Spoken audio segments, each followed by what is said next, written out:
Hello everyone, welcome to Hindi voice. France के सबसे महान कथाकार गाय दी मोपासा की कहानी अशुभ प्रेमी। राजधानी में एक बड़ी ही दुस्साहसिक चोरी हुई। चोर ने जवाहरात, हीरो जड़ी एक कीमती घड़ी, अच्छी काट के हीरो के फ्रेम में जड़ी एक लघु तस्वीर और काफ़ी नकदी चुरा ली थी, जिनकी कुल कीमत 115,000 फ्लोरिन यानी करीब $57,500 बैठती थी। बैंक वाले ने खुद पुलिस के पास जाकर इस लूट के बारे में बताया और साथ ही उनसे ये गुजारिश भी की कि इस वारदात की पड़ताल जितना हो सके चुपचाप और चुस्ती से की जाए। उसके पास किसी पर शक करने का थोड़ा भी आधार नहीं है और वो नहीं चाहता कि कोई बेकसूर फंसे। सबसे पहले तो आप मुझे उन तमाम लोगों के नाम दे जो आपके सोने के कमरे में बराबर आते जाते हैं, पुलिस निदेशक ने कहा। कोई नहीं, बस मेरी पत्नी, मेरे बच्चे और मेरा नौकर जोसेफ, जिस पर मुझे अपने बराबर भरोसा है। तो आप मानते हैं कि वो ऐसा काम नहीं कर सकता? बिल्कुल तय बात है, बैंक अधिकारी ने जवाब दिया। तो फिर ठीक है, अब आप ये याद कीजिए कि जब आपको इस चोरी का पता चला उस दिन या उससे ठीक पहले किसी दिन कोई ऐसा शख्स जो आपके घर का सदस्य नहीं है आपके सोने के कमरे में गया हो। बैंक वाले ने एक पल को सोचा और फिर थोड़ा झिझकते हुए कहा, कोई नहीं, कोई भी तो नहीं। लेकिन अनुभवी अधिकारी ने बैंक वाले की उस हल्की हिचक और क्षणिक जेब को ताड़ लिया। इसीलिए उसने उसका हाथ पकड़ा और सीधे उसकी तरफ देखते हुए कहा, आप मुझसे बिल्कुल खुलकर नहीं बता रहे हैं। आपके साथ कोई था और आप इस सच को मुझसे छिपाना चाहते हैं। आप मुझे सब कुछ बता दे। नहीं, सचमुच वहाँ कोई नहीं गया था। तब तो इस समय बस एक शख्स है जिस पर शक जा सकता है और वह है आपका नौकर। उसकी ईमानदारी की तो मैं गारंटी दे सकता हूँ, बैंक वाले ने फौरन जवाब दिया। हो सकता है आप गलत हो, मैं उससे पूछताछ करना चाहूँगा। मेरी आपसे गुजारिश है कि आप इसमें पूरी सावधानी बरतें। इस बारे में आप मुझ पर भरोसा कर सकते हैं। 1 घंटे बाद बैंक वाले को नौकर पुलिस के निजी कमरे में था। पुलिस अधिकारी ने सबसे पहले इस आदमी को बहुत गौर से देखा और फिर वह इस निष्कर्ष पर पहुंचा कि ऐसा ईमानदार और बेफिक्र चेहरा तथा ऐसी शांत स्थिर आंखें किसी अपराधी की नहीं हो सकती। तुम्हें पता है मैंने तुम्हें क्यों बुलाया है? नहीं साहब, तुम्हारे मालिक के यहाँ एक बड़ी चोरी हुई है, पुलिस निदेशक ने आगे कहा, उनके सोने के कमरे से।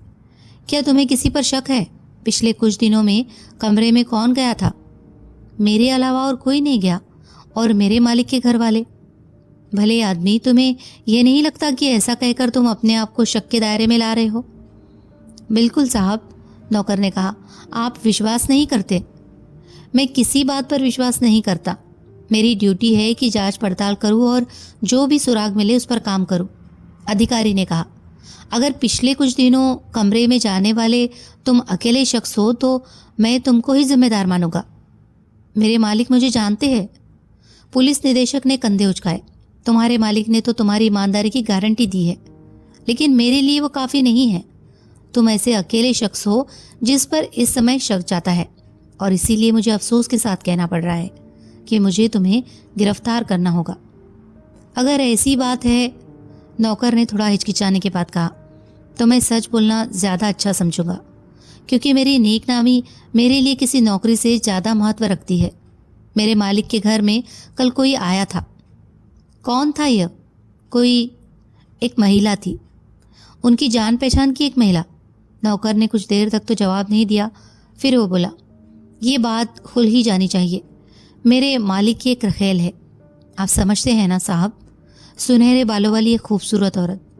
उन्होंने उसके लिए एक मकान ले रखा है और वह उससे मिलने जाते हैं, लेकिन हाँ, वो बाहर चुपचाप जाते हैं कि अगर मेरी मालकिन को पता चल गया तो अच्छा खासा तमाशा खड़ा हो जाएगा। वह कल मालिक के पास आई थी। क्या वे अकेले थे? मैंने उसे अंदर पहुंचाया था और वह उनके सोने के कमरे में उनके पास थी, लेकिन थोड़ी देर बाद मुझे उन्हें बाहर बुलाना पड़ा था, क्योंकि उनका निजी क्लर्क उनसे बात करना चाहता था, और इस तरह वह कमरे में करीब चौथाई घंटे तक अकेली रही थी। उसका नाम क्या है? सिसिलिया के हंगरी की है। उसी समय नौकर ने अधिकारी को उसका पता दे दिया।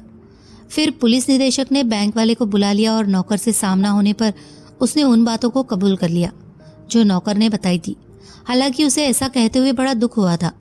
उसके बाद सिसिलिया को हिरासत में लेने के आदेश दे दिए गए, लेकिन आधे घंटे से कम समय में वो पुलिस अधिकारी लौट आया जिसे इस काम के लिए भेजा गया था। उसने बताया कि वो पिछली शाम ही अपना घर छोड़कर चली गई और शायद राजधानी भी। बदकिस्मत बैंक वाला तो जैसे निराश ही हो गया। उसके 115,000 फ्लोरिन तो लुटे ही, साथ ही उसके हाथ से वह खूबसूरत औरत भी निकल गई थी जिसे उसने पूरे जोश में प्यार किया था। उसके गले ये बात नहीं उतर पा रही थी कि जिस औरत को उसने एशिया के तमाम वैभव से लाद दिया था, जिसकी अजीब से अजीब सनक को उसने पूरा किया था और जिसके अत्याचार को उसने इतने धैर्य से सहा था, उसी ने इतनी बेशर्मी से धोखा दिया। अब उसका फल क्या मिला? उसकी पत्नी से उसका झगड़ा हो गया और उसके घर की सारी शांति चली गई। उस औरत ने वहां से भागकर यह तो पक्का कर दिया था कि चोरी उसी ने की थी।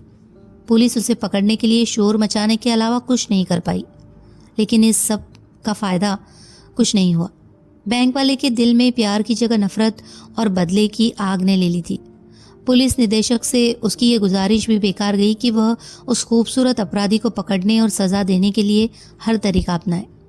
उसका ये जिम्मेदारी लेना भी बेकार गया कि वह उस पर अभियोग चलाने का सारा खर्चा देगा, चाहे वह जितना भी क्यों न हो।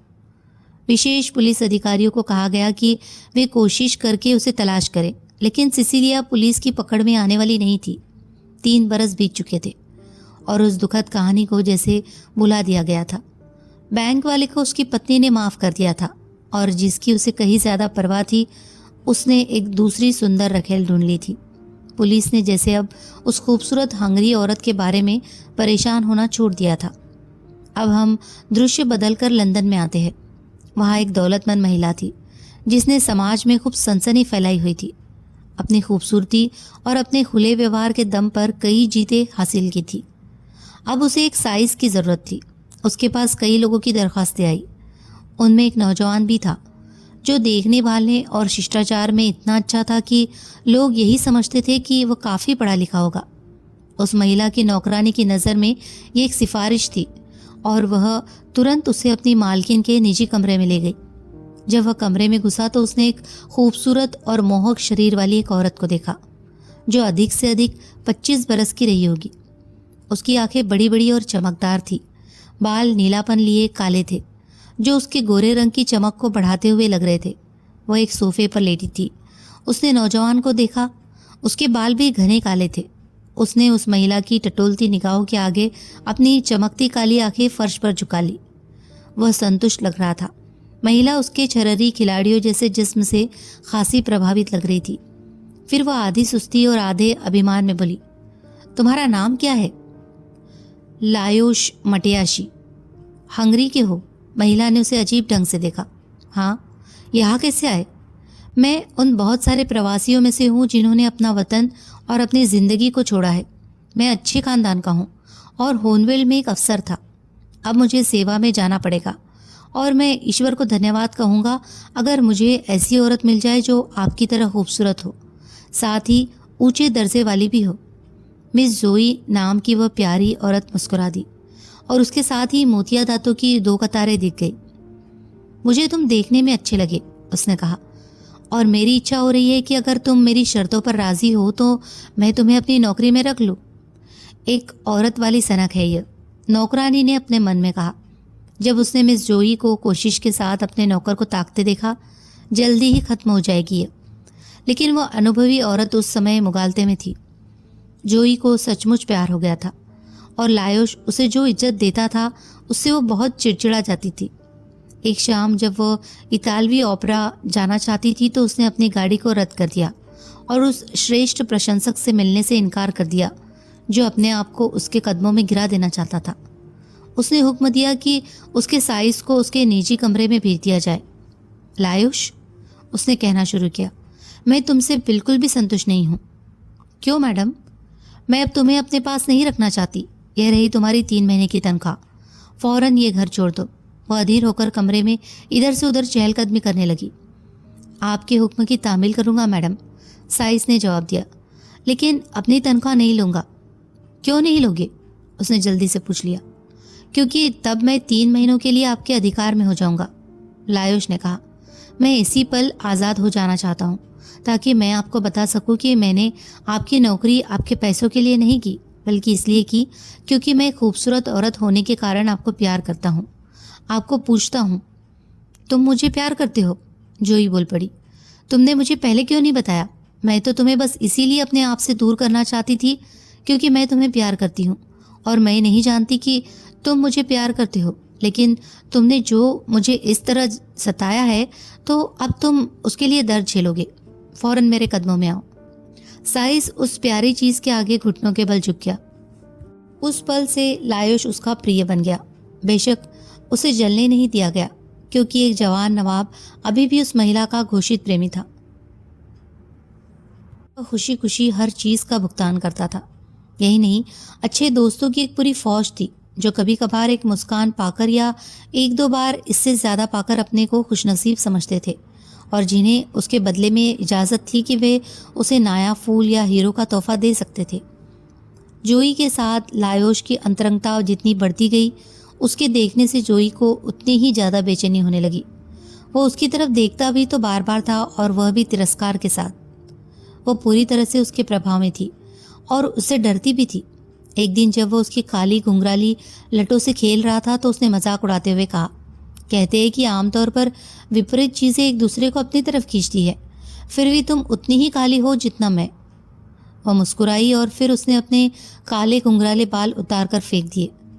अब सबसे सुंदर सफ़ेद बालों वाली औरत लायोश की बगल में बैठी थी। वो उसे ध्यान से लेकिन बिना चकित हुए देख रहा था। लगभग आधी रात के समय वह अपनी मालकिन से यह कहकर निकला कि वह घोड़ों को देखने जा रहा है।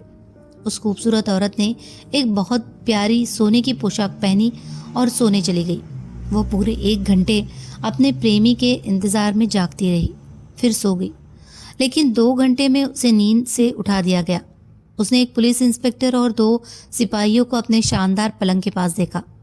तुम्हें कौन चाहिए? वो चिल्लाई। सिसिलिया के। मैं मिस जोई हूँ। ओह, मैं जानता हूँ, इंस्पेक्टर ने मुस्कुराते हुए कहा। मेहरबानी करके अपनी काली जुल्फें उतार दो तो तुम सिसिलिया की हो जाओगी। मैं तुम्हें गिरफ्तार करता हूँ। हे भगवान, उसने हकलाते हुए कहा। लायोश ने विश्वासघात किया है। आप भूल कर रही है मैडम, इंस्पेक्टर ने जवाब दिया। उन्होंने तो बस अपनी ड्यूटी पूरी की है। क्या? लायोश मेरे प्रेमी ने? नहीं, लायोश जासूस ने।